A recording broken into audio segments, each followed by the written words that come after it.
Monganga, nazoyoka pasi awa. Nasala nini? Soki ozayoka boye, esengeli omona biso minganga. Ba drépanocytaire déjà de nature bazalaka na ba complication mingi. Bokono wana ememaka déjà ba complication mingi kati na nzoto na bango.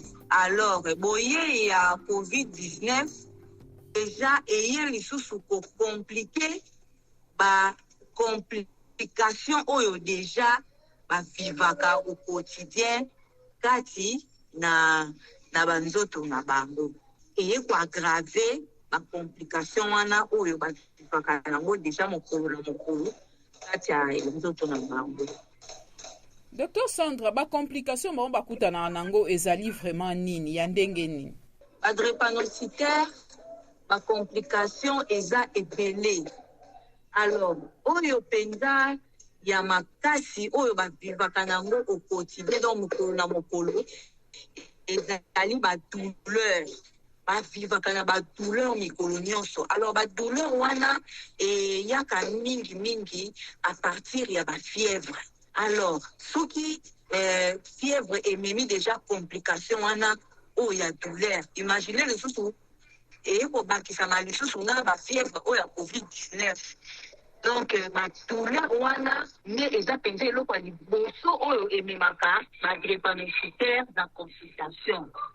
Alors à part ba douleur wana ba complication misusu oyo ememaka bango ezalaka ba complication oyo ya tolo. Bazalaka na problème ya pema na tolo pona nini immunité na bango to bantikon na bango ezalaka déjà na mois C ya kokita. Tout déjà ya matita na ezalaka déjà na mois C.